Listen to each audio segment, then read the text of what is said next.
Selamat pagi, Bapak Ibu Saudara sekalian.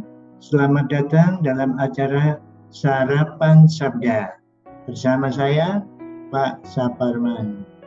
Sarapan kita pada pagi hari ini diambil dari 1 Petrus 2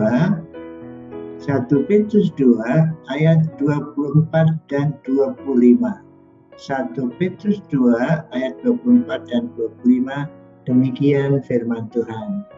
Ia sendiri telah memikul dosa kita di dalam tubuhnya di kayu salib, supaya kita yang telah mati terhadap dosa hidup untuk kebenaran. Oleh bilur-bilurnya kamu telah sembuh. Sebab dahulu kamu sesat seperti domba, tetapi sekarang kamu telah kembali kepada Gembala dan pemelihara jiwa.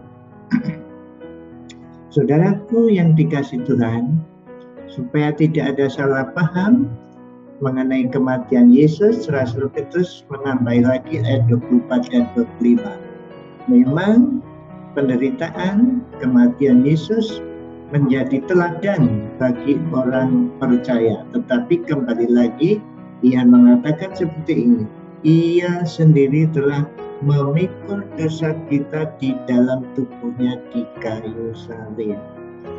Manusia sudah berdosa, sebaik-baiknya manusia masih dosa. Tidak ada seorang pun di dunia ini yang tidak berdosa, kecuali Yesus Kristus yang adalah Tuhan sendiri. Itu satu-satunya manusia yang tidak berdosa, karena dia juga Allah. Nah, oleh karena itu, manusia karena dosanya tidak bisa berhubungan dengan Allah. Dosanya harus diselesaikan dulu. Dan di dalam tubuhnya di kayu salib, dosa saudara sudah dipikul. Artinya, saudara bisa berhubungan dengan Allah langsung melalui Tuhan Yesus apabila saudara mempercayakan diri saudara bahwa saudara orang berdosa dan dosa saudara sudah ditebus, dipikul di dalam kematian Kristus yang disalib itu, yang kemudian memang bangkit pada hari yang ketiga. Itu Petrus menjelaskan dengan jelas. Supaya maksudnya apa? Supaya kita mati terhadap dosa, supaya kita sudah tidak lagi hidup bagi dosa, tapi hidup untuk kebenaran. Secara posisi, saudara sudah mati terhadap dosa. Dosa tidak lagi menguasai saudara. Dosa sudah kalah. Sehingga saudara dan saya hidup untuk kebenaran. Namun demikian, tentu saja ini proses. Orang benar, tapi perlu mengalami kebenaran. Di hadapan Allah, saudara orang benar, tapi dalam pengalaman hidup belum menjadi betul-betul orang benar. Tapi dalam proses menjadi betul-betul benar pada saat kita menaati firman Tuhan. Kemudian di sini ditulis, oleh bilur-bilurnya kamu telah sembuh. Nah, bilur-bilurnya mewakili penderitaan Kristus di kayu salib keseluruhan. Salah satu penderitaan Kristus di kayu salib itu sebelumnya adalah dicambuk sehingga ada bilur-bilurnya. Tapi penderitaan itu bukan hanya dicambuk saja, tapi dihina, dicerca, ditumbak, semuanya sampai mati di kayu salib. Diwakili dengan kata bilur-bilurnya, kamu menjadi sembuh. Nah, sembuh di sini jelas sekali berhubungan dengan jiwa saudara, roh saudara. Karena kematian Yesus Kristus di kayu salib itu memikul dosa. Jadi ini bukan sembuh secara jasmani, secara fisik. Memang ada orang yang berdoa karena bilur-bilurnya sembuh menjadi betul-betul sembuh dari penyakit. Tuhan mendengar doa hamba-hambanya. Apapun doanya, mungkin salah pengertian, tetapi Tuhan mendengarkan maksud jeritan hati yang walaupun tidak cocok dengan ucapan. Mengapa saudaraku yang dikasihi Tuhan di sini? Karena begini, Yesus Tuhan kita itu penuh belas kasihan. Kalau saudara sakit, dia belas kasihan, mau menyembuhkan. Tapi untuk menyembuhkan itu tidak perlu mati di salib. Saudara lapar, Tuhan Yesus memberi dengan belas kasihannya, bisa memberi makan. Kembali lagi, saudara sakit, apapun sakitnya, Tuhan punya belas kasihan untuk menyembuhkan saudara. Dia tidak usah mati di kayu salib untuk menyembuhkan dosa saudara. Tetapi, untuk menyembuhkan sakit saudara. Tetapi untuk menyembuhkan dosa saudara, dia perlu mati di kayu salib. Jadi sembuh dalam ayat ini artinya selamat karena dosa-dosanya sudah dipikul. Lalu digambarkan dulunya orang berdosa itu seperti domba yang sesat.